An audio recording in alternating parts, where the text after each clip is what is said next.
Hi, I do these videos because I love America, I love democracy, and we're all one people. First, a president becomes president on January 20th at 12 noon. Second, there will be a peaceful transfer of power. Everything will be fine, okay? Everything will be all right.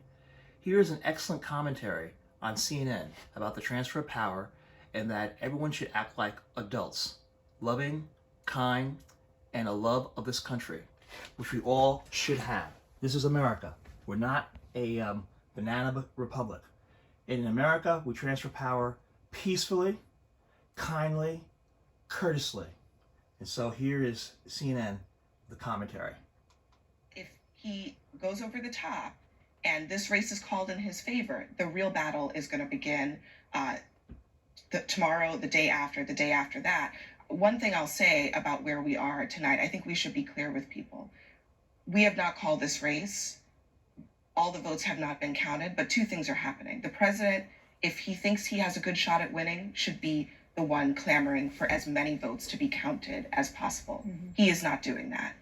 Right now, the other thing that is happening is that on the board right now, Joe Biden is leading in almost all of the states that are uncounted. For President Trump to turn that around is going to be a Herculean effort. It's going to take a significant effort, and it's going to take a lot of votes. And so I think we should be clear that this is an uncalled race, but the task at hand for President Trump to turn this around, the bar is very high. It is uncalled, but we all know, because we have covered campaigns and these moments when a candidate is on the cusp of winning, which means the opponent is on the cusp of losing, a phone call generally happens. Yes. It happened 4 years ago. I remember getting it from a source who was with Donald Trump. The phone rang and it was Hillary Clinton conceding.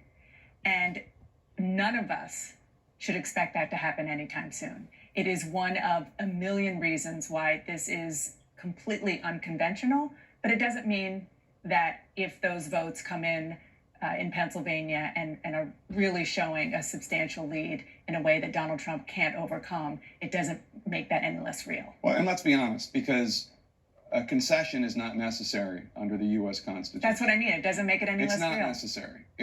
Whether or not Donald Trump acts like an adult, if Joe Biden becomes the next president, Joe Biden will become the next president, and Donald Trump will be, if it comes down to it, physically escorted from the building, if it comes down to it, if he just refuses to acknowledge reality.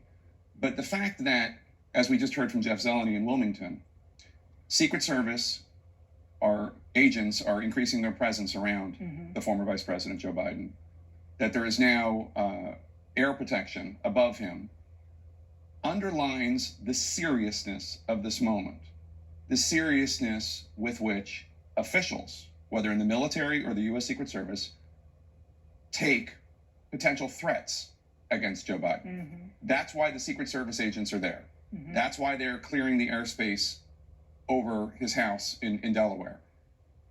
And this is why I say, again, it is time for Republican leaders, Mitch McConnell, Kevin McCarthy, and others, people in the White House who should know better. It is time for them to start preparing President Trump for the bad news, because it looks like that is where we are headed. And there are a number of Republican elected officials, including those who have been putting out mealy-mouthed statements this morning about election integrity, acting as if this is like some sort of both sides story, when it isn't. It is not. People have to decide which they love more, the United States of America and the American people, or one singular politician. So the question is, it's a really, really good point. And the question is, what is the MO of the Republican leadership going to be? Is it going to be a Howard Baker-like march down Pennsylvania Avenue to talk to the president and say, game over, you're done? Or is it going to be a strategy to just ignore the noise that's going on and move on with the business of transitioning to a new presidency? And I could see both happening. And frankly, the latter, given the way that these Republicans have been so, frankly, afraid to confront President Trump. So weak. And their base is still the same, if not more galvanized right now. I can't see that changing? They are more afraid now.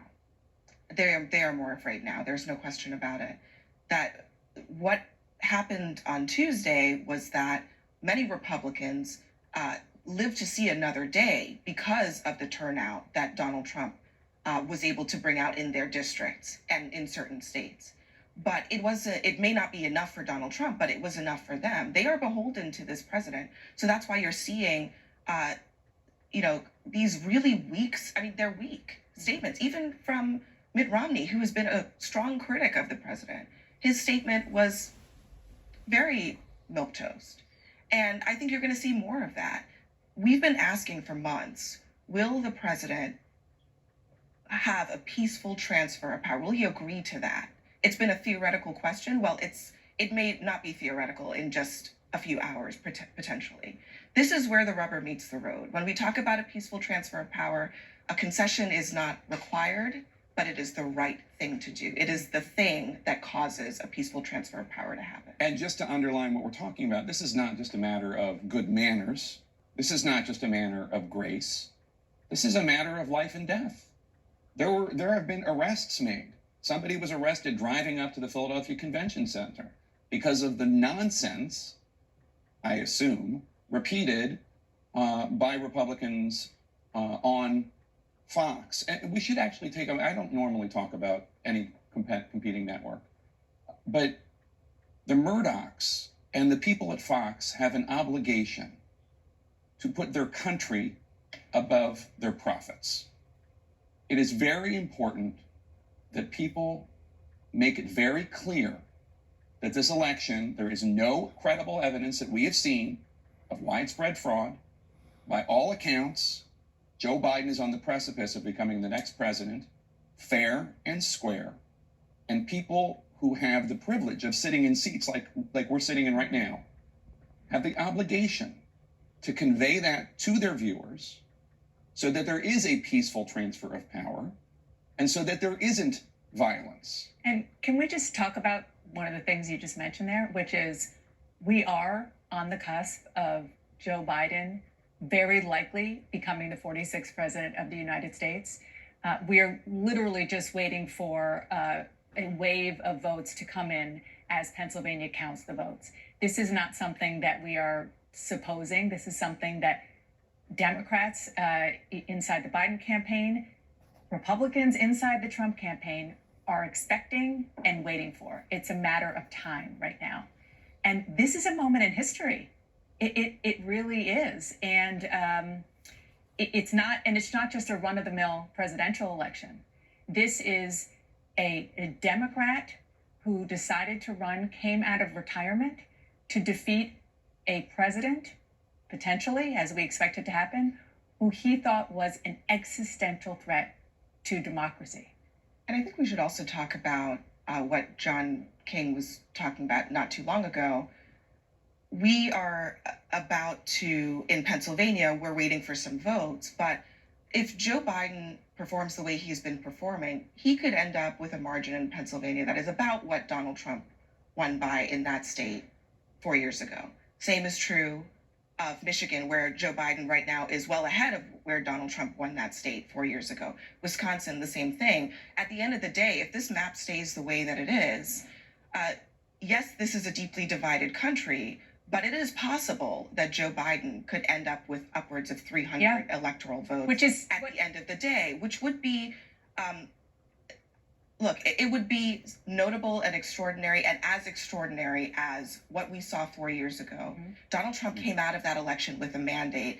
You're going to see the Biden campaign trying to negotiate what this means for him. There is some kind of mandate coming out with a large Electoral College lead, but they also understand that the division in this country, he can't lead like a Donald Trump led. He has to take it a different direction, because if he wins this election, it would be because he is not the Donald Trump of this election. Yeah, and it is possible that he will have the exact same electoral count that Donald Trump had. I think it's 306 electoral votes. But something else. So the Electoral College, very important, okay? Electoral College. The way that we elect presidents is by electors, okay? And they have the freedom in many states to vote whichever way they want to. Everything's state by state, right? You have to look at what each state says about that. I did not go to the inaugural of President Obama, but I did go to the Electoral College vote. And I was there in the gallery of the House of Representatives, and I watched as he became the President of the United States of America, because I knew how important the Electoral College vote was. And you don't become a president until that vote is counted and sent into Congress and certified. So it's very important. So the process is not over yet, but there will be a peaceful transfer of power. We need to have profiles and courage, just as Jake Trapper is saying here.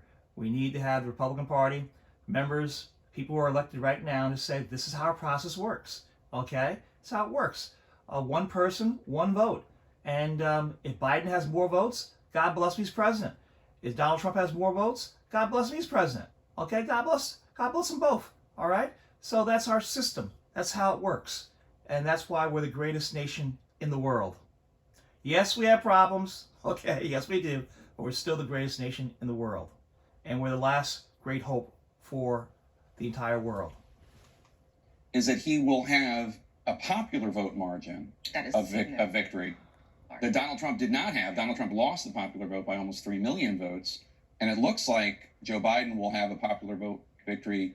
Right now, it's in excess of 4 million votes. It could be even higher, and more votes than any presidential candidate in history because of the turnout that we've seen in this election. And we could wait for the moment to happen, or we could talk about it now.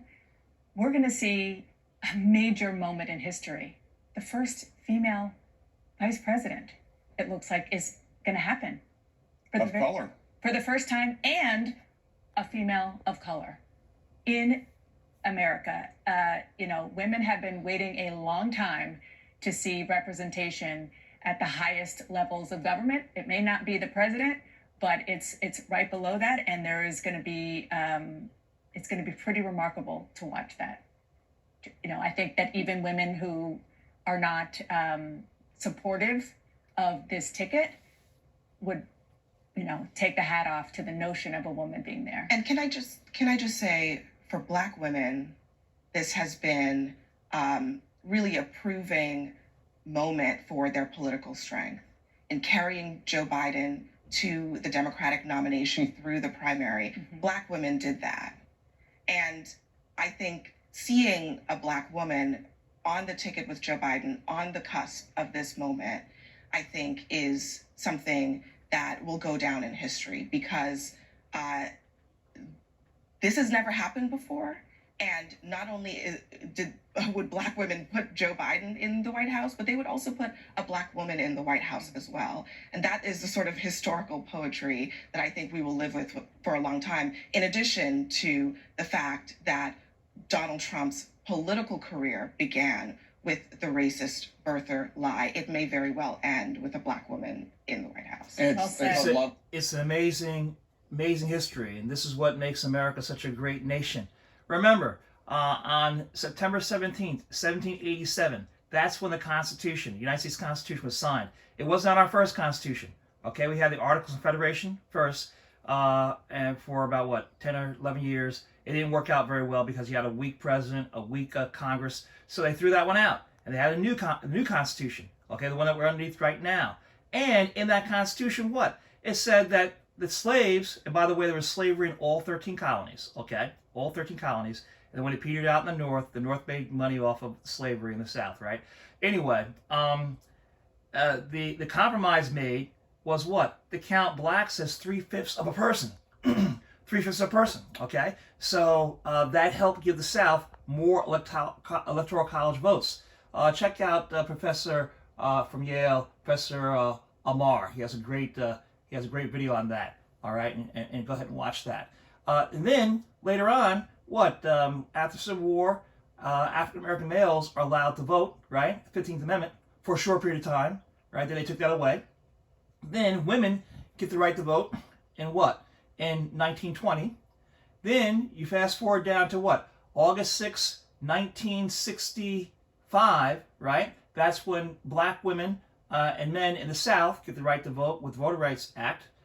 And then you move forward, you have an African-American president, okay, elected, President Barack Obama, and you have our white soul brother, Joe Biden, as the vice president.